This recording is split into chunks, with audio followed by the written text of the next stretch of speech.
Hi everybody.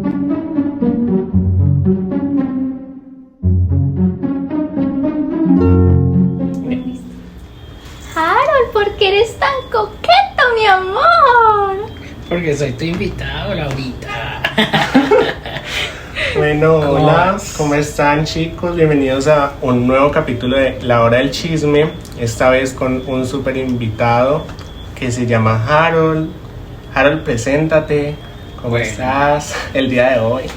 Hola, soy Harold Andrés Escobar, soy médico y hoy muy contento por estar acá grabando este podcast para retroalimentar muchas dudas que tenemos sobre la medicina. ¿Y ustedes cómo están? Él no está ningún tipo amenazado para estar aquí sentado. Él está aquí, no está en contra de su voluntad. Ya le dieron comida, café, no se Hay que preocupe. aclararlo porque luego dicen, ay, se trajeron un médico, pero lo Harold trajeron amarrado. pestañea 2 veces y está secuestrado. Exactamente.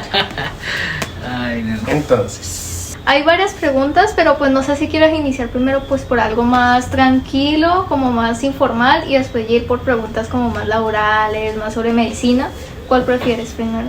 Bueno, arranquemos pues conociéndome y yo creo Conociéndome. que de ahí vamos Ok. a irnos metiendo en este cuento. Hay una pregunta que a mí siempre me pareció muy chévere, es ¿qué experiencias locas has tenido en el hospital? O sea, así como de que pacientes locos, lo que sea, que te haya pasado, que tú dices, Bueno, hay varias experiencias, uno como médico y cuando ya llevo pues, un buen tiempo, como en el caso mío que llevo 17 años, más los 5 o 6 años de universidad que se cumple con medicina, hay de todo, ¿no? Desde los pacientes que están muy malitos y hay que salvarle la vida, pero también está el que sabe uno que no está enfermo, pero va a la consulta solo por buscar un beneficio y es súper chistoso porque le pasan a uno muchas cosas en el camino y son cosas que se manejan y hay que salir adelante. ok. pero nunca has tenido uno así como que tú digas, Dios mío santo, Este me marcó. este me dejó trauma. Sí, pero fue triste, fue una historia triste porque yo recién ingresé, eso fue como en el año 2009, estaba trabajando en Buga cuando un estudiante del SENA, él hacía reacción anafiláctica, o sea, le hacía alergias a las picaduras de insectos y le picó unas abejas y llegó mal al hospital. Y la tristeza fue que uno saber que es un paciente tan joven y uno no pudimos hacer mayor cosa porque por más cosa que le hacíamos ante una reacción alérgica, pues él desencadenó la muerte y yo creo que eso ha sido lo que más me ha marcado en la vida. Por más que nos metimos y le hicimos todo a ese paciente, no salió y finalmente muere. Y lo más triste es cuando uno a la familia No tiene que decir. le tiene que decir, y más que la familia era de otra ciudad y cuando llegó pues ya el paciente no lo vieron vivo. Es que esa es como lo triste, Ok. pero sí hay cosas que pasan y hay que saberlas sortear, ¿no? Ok. Pues, a ver, antes de seguir con más preguntas, comentarle que yo soy aspirante a medicina. A mí me encanta todo este ámbito, pues, que tiene que ver con las maravillas que hace el cuerpo humano. Entonces, como aspirante, he escuchado muchísimas historias acerca de cosas raras que pasan en el hospital. Yo tengo cierto, por decirlo así, don sobrenatural, para que no te vayas a asustar todavía. Que yo diría se basa en ver muchas cosas que la gente no ve. Entonces, bueno, usualmente, ¿no?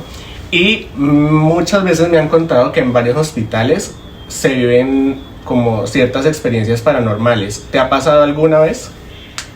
Pues que me haya pasado directamente no, pero sí se escucha muchas historias. Mira, cuando estudiaba medicina en el hospital de Tuluá, siempre había un niño que se aparecía en el corredor al frente del Ay, no. servicio de radiología y era un niño que había fallecido y ese día del accidente cuenta la historia que su papá también llegó herido y muy mal herido y cada vez que pasa uno, él está allí sentadito y a veces le hablan porque dice, ve, este niño, ¿qué Está haces por perdido. acá? Estás perdido. Y él les dice, no, estoy esperando a mi papá que le están tomando unos exámenes adentro. Y el niño quedó como esperando eso, ¿no? Como seguramente esperando a papá, y posteriormente creo que el niño también fallece y pues es una de esas historias paranormales.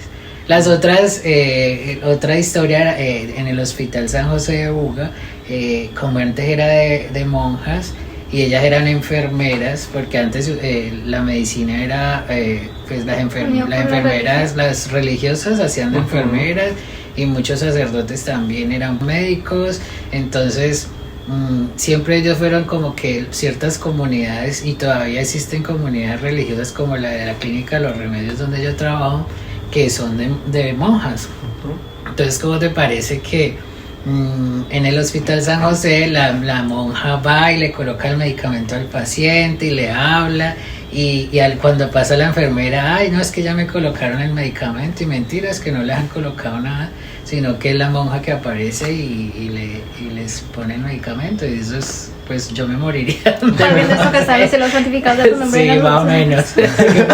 Dios mío santo, no. Sí, pero sí Él son me pone muchas un líquido y me historias. dicen, no te han puesto ningún líquido. Ay, yo me morí. Ahí ya mismo ya.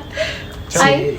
hay muchas historias que van en torno a los hospitales. Usted sabe que donde hay muerto hay cosas, y a veces quedan almas por allí rondando, ¿no? Ay, Dios mío. Eso es como lo que dicen de que en las iglesias pues es como lo que más hay actividad paranormal, y yo diría que pues eso es más que cierto, porque bueno, parte de ese don sobrenatural que podría decir que tengo también viene de la mano con sentir como el ambiente. Hay mucha gente que cuando le pasan diversas cosas o cuando llega a un lugar específico dice como, oye, este ambiente está pesado, pero a mí, por otro lado, aparte de que me pase de que el ambiente está pesado, se siente todavía más como esa presencia, esa energía de las demás cosas, y eso es sofocante en algunas ocasiones. A mí por eso no me gusta ir o no me gusta frecuentar iglesias,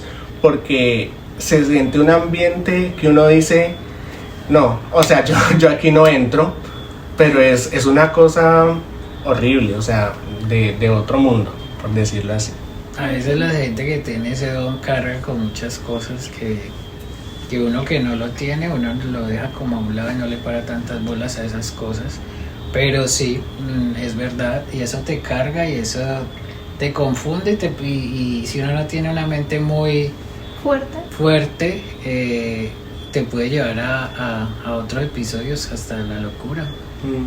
Hay que cuidarlo que no caiga en esquizofrenia después. Hablando de eso, gente loca en el hospital, o bueno, loca, digámoslo así, porque... ¿Te acuerdas del meme que yo te envié del man que estaba parado encima de la camilla haciendo...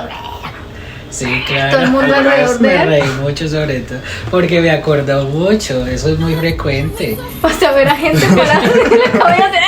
Es muy frecuente, mira, las enfermedades mentales ahora están más diagnosticadas. Sí, eso siempre han me gustaría. existido, pero ahora están más diagnosticadas, entonces la gente ya, como tiene su diagnóstico, se conoce. Ya no es ese loquito ¿Tabú? que lo mandan que al hospital psiquiátrico a encerrarlo allá, ¿no? Claro.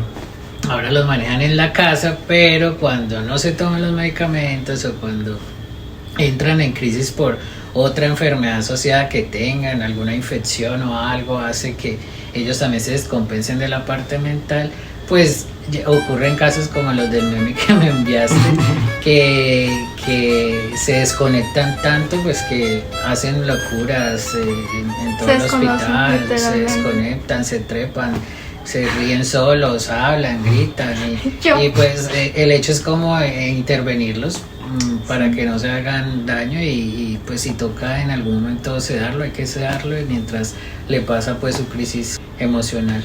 Sobre lo que dijiste sobre lo de diagnosticados, me recordó a que, por lo que tú dices, las enfermedades mentales o trastornos mentales en mujeres casi no están investigados. O sea, actualmente se empezaron a investigar más a fondo, pero antes no había tanta información. O sea, los trastornos de todo tipo no se presentan igual en hombres que en mujeres. y se creía que era así hace mucho tiempo y por eso no se investigaban mujeres. Entonces es por eso que hay muchos casos en donde hay mucha gente mujer que pues no es diagnosticada a tiempo o que tipo no recibe algo muy claro. ¿Tú has pensado que eso es como...? Lo que pasa es que en el caso de las mujeres, los diagnósticos, yo digo así entre comillas, como para no hablar mal, las mujeres a veces involucran otros sentimientos, mantienen tan ocupadas en muchas cosas que los hijos, que el hogar, que el esposo, o sea, tienen tantas actividades que a veces como que ocultan sus problemas o ellas mismas tratan como de solucionarse y todo eso, y eso hace que ellas no la exploten tanto a flor de piel, como cuando digamos un adolescente que solo se dedica a estudiar, un ejemplo, entonces le ven que el cambio de comportamiento más frecuente, o el esposo que solo va a trabajar y cuando llega a la casa y tiene algún trastorno depresivo, más fácil le notan porque él no tiene como en qué entretenerse como la mamá del hogar o la señora del hogar que tiene que cuidar a los hijos, tiene que responder por un almuerzo, tiene que responder por llevar al colegio, por otra cosa. Entonces no es tanto el que se distraiga, sino que está ocupada en tantas cosas que su enfermedad mental la tapa todas esas actividades, y al final eso es lo que ella no ayuda ni que consulte o no se le note tanto, pero el sufrimiento va por dentro. Las mujeres somos hechas de hierro, pocas palabras. Pero sí era algo curioso que me gustaría hablar, porque es que sí, pues por lo que yo he investigado de eso, por ejemplo, es que acá hago un paréntesis, el autismo en mujeres. No lo digo, yo lo investigué nomás por curiosidad, no estoy diciendo que sea autista. Quizá. De pero hecho, hay pues estudios, ¿no?, que dicen que muchas personas, reciben o bueno, no muchas, sino en su mayoría tienen, así sea como un pequeño espectro. cosito de espectro. Yo pienso que yo tengo un espectro porque, a ver, es que ya no me puedo defender. Estoy mal de la cabeza. En fin. ¿Alguna pregunta que tú tengas o quieres que siga con las que tengo anotadas? Por ahora sigamos con esas mientras van saliendo preguntas. Más temas, sí. Entonces, quiero ponerme emocional. ¿Cuál fue el motivo por el que quisiste empezar a estudiar medicina? Bueno, a mí la medicina, yo no sé, yo como que desde que nací y cuando tuve ya uso de razón la tenía en la mente. En la escuela o en el colegio donde yo estudié mi primaria, había un grupo de la Cruz Roja, así le decía. Y yo me acuerdo, yo fui de los primeros que levanté la mano porque a mí me encantaba eso, que las curaciones, que todo.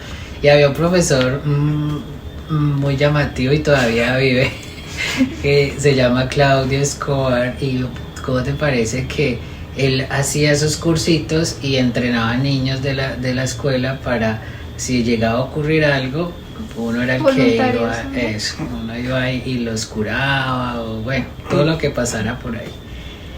Y desde ahí empecé con ese cuento, y todo el enfermito que había en la casa yo era el que lo cuidaba, y a mí me tenía mi bata de médico. Sí, era tiernito, yo era tiernito. Ay, yo quiero ver una foto, sí. Mi baby sí. Harold con una bata. Sí, yo era todo tiernito, así con mi batica y todo eso, y desde ahí empecé a querer la medicina, y siempre me gustó ese tema. Al final del bachillerato fue difícil porque yo me gradué por los promedios, los dividían a uno como en bachilleratos, y a mí me enviaron al bachillerato en ciencias matemáticas. Claro, pues. Y casi todos eran con la mentalidad de salir a estudiar ingenierías, y yo no, yo tenía en mi mente era estudiar medicina. ¿Y cómo te parece que cuando yo me gradué, mi papá me metió a estudiar ingeniería civil? Ay. De ese tiempo, cuando uno con 14 años que se graduaba y lo sacaban ¿Con directo. 14 te graduaste sí, tú? Mi hermana y yo nos graduamos a los 14. Creo que es el promedio en ese tiempo, de ese tiempo. Sí, ajá. en ese tiempo. Sí, uno tipo se daba- 14, Sí, 15 años. porque en ese tiempo yo me acuerdo que yo empecé a leer y a escribir muy temprano porque mi mamá era docente y ella tenía un colegio y me llevaba desde muy chiquito, entonces yo ya aprendía de escuchar, aprendí Sí. y como que nos saltábamos los años al principio. Ya el bachillerato, claro, entramos como con 8 años, yo no sé cuánto del bachillerato. Uy, qué- Y ¿cómo te parece que, claro, uno salía tan pollito que como que lo obligaban a ir a uno a estudiar algo. Y yo al final, yo hice como 2 semestres y yo le dije, no, esto no es lo mío porque es que lo mío es medicina. Cuando yo le dije eso a mi papá me dijo, ah, sí, pero yo no quiero que sea médico. Entonces yo le dije, vamos a poner entonces a trabajar y cuando tenga estudio medicina. Y me mandó a prestar servicio militar de castigo. Espérate, esta información... ¿Qué es esto? ¿Cómo así? Imagínate, yo era menor de edad cuando presté servicio militar. Y yo era un pitico, una cosita de nada. Y yo presté servicio y cuando al final mi mamá me apoyó, no me apoyó mi papá. Y que uno diría, no siempre lo apoyan los papás para estudiar, ¿cierto? Santo Dios. Y al final, bueno, afortunadamente quedé en una universidad pública, hice medicina que fueron 6 años. Me encantó, desde el principio me encantó el enfoque que se daba y fui escalando poco a poco y me gradué de médico. Santo Dios, qué... Y de ahí para adelante el amor siempre ha sido la medicina y el estudio nunca para, ¿no? Ujú.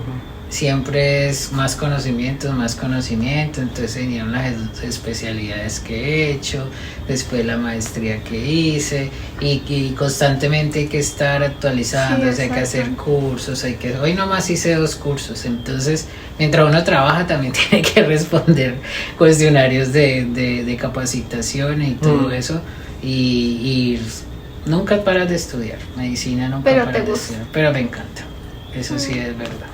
Y es, o sea, ahí va como otra cuestión, y es que creo que le podría interesar, es que pienso que es que si tú crees que en realidad la medicina ahorita como carrera tiene el mismo, digamos, podríamos decirle el valor que tenía antes, o crees que ahora es muchísimo más complicado el tema de las oportunidades y de todo eso.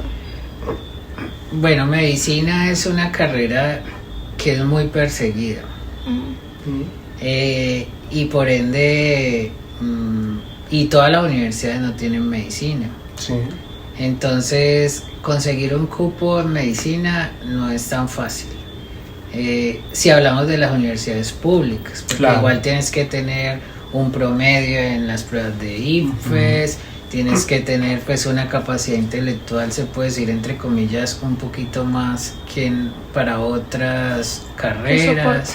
Sí, bueno, no tanto eso, sino como el dedicarle más tiempo a meterse eso aquí en la cabeza, que vas a dedicar más tiempo y definitivamente por el otro lado están las universidades privadas, pero están súper costosas.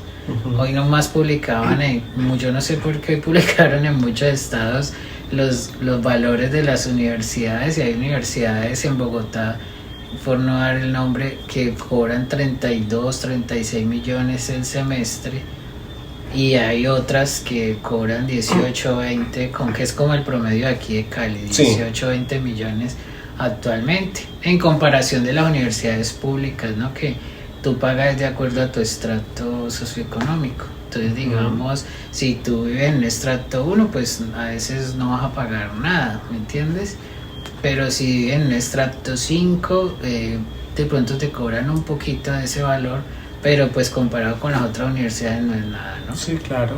Y bueno, ahorita está la matrícula 0, que no sé cómo se maneja eso porque eso es nuevo, pero dicen que ya definitivamente en las públicas no se paga.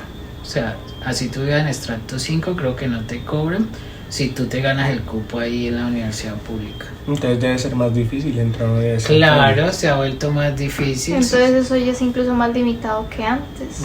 Se puede decir para las públicas, para las Pero- privadas no es tan difícil quedar, No. es tener la plata. Sí, Sí. claro. Bueno, y Pero, también pues, por no va a ser ejemplo- tampoco pues tan tiene que estudiar algo Obvio. para poder Claro. pasar Es un que para examen. medicina, por ejemplo, pues dentro Abre del- muchos cupos a la mitad del semestre, estoy segura. Sí, Entran no, unos y demasiados. salen 5. Porque es que también el hecho de que sea universidad privada no solamente es el precio, sino también el nivel de estudio que dan en dicha universidad. Por ejemplo, en una de las mejores universidades de Cali, por no dar nombres porque no nos están patrocinando, patrocinen y los mencionamos. No, mentira, no. Una de las mejores universidades de Cali está más o menos el semestre en 24.500.000. Y tienes que tener por lo menos 360, 370 para entrar. Creo que era 370. Entonces, pues también tiene su dificultad, sino que supongo que para una universidad pública debe ser muchísimo más el nivel de puntaje, y tanto el nivel de puntaje como cognitivo que debes tener para entrar, para aplicar a un cupo de esos. No se escuchó. Entonces, Continúa. I'm your girl so fine, but her breath is like. حمود حبيبي حمود حمود حبيبي